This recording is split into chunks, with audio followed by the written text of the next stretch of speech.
ছাত্র জনতার গণ অভ্যুত্থানে ৫ই আগস্ট আওয়ামী লীগ সরকারের পতনের পর পলাতক ছিলেন জাতীয় মসজিদ বাইতুল মোকাররমের খতিব রুহুল আমিন। তার ফিরে আসাকে কেন্দ্র করে মুসল্লিদের মধ্যে সংঘর্ষের ঘটনা ঘটেছে মসজিদটিতে।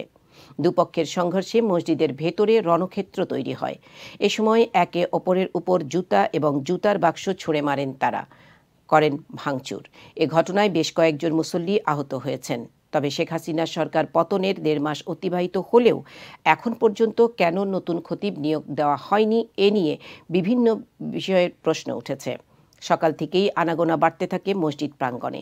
প্রায় ২ শতাধিক মাদ্রাসা শিক্ষার্থী মসজিদের ২ গেটে অবস্থান নেন।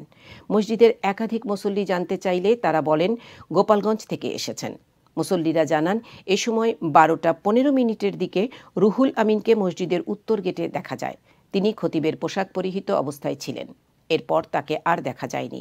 এরপর মসজিদের মেহরাবে বয়ান দিচ্ছিলেন নামাজের দায়িত্ব পাওয়া আবু সালেহ পাটোয়ারি।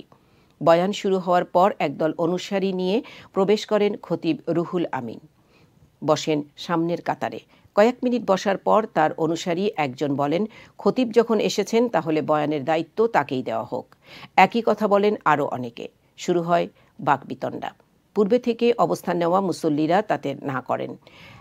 এরকমই একটি পর্যায়ে তিনি মাইক্রোফোন হাতে নেন।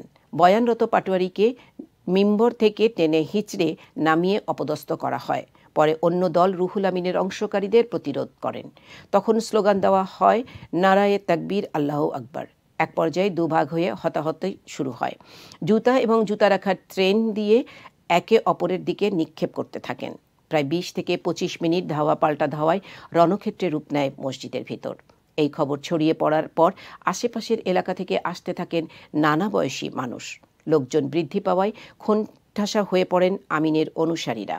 ধাওয়া পাল্টা ধাওয়ার মাঝে উত্তর গেট দিয়ে অনুসারীদের নিয়ে বেরিয়ে আসেন তিনি। এ সময় তাদের উদ্দেশ্য করে আওয়ামী বিরোধী নানা স্লোগান দেওয়া হয়। এরই মধ্যে আইনশৃঙ্খলা বাহিনীর সদস্যরা অবস্থান নিয়ে পরিস্থিতি শান্ত করেন। মুসল্লিরা আরও বলেন, রুহুল আমিনের সঙ্গে আসা একদল যুবক শুধু ভাঙচুরেই লিপ্ত ছিলেন। তারা কাঁচ, আসবাবপত্র এগুলোও ভাঙচুর করেন। পরিস্থিতি শান্ত হলে অধিকাংশ মুসল্লি নামাজ না পড়েই বের হয়ে মসজিদ থেকে যান। আর সেখানে থাকা মুসল্লিরা নামাজের স্থানটি পরিষ্কার করেন। এরপর নামাজ আদায় হয় এবং খুব পরিপাটিভাবেই মোনাজাত আদায় করেন। আসরের নামাজের সময় সেখানে দেখা যায় পরিবেশ শান্ত, চারিদিকে ধ্বংসযজ্ঞের চিত্র।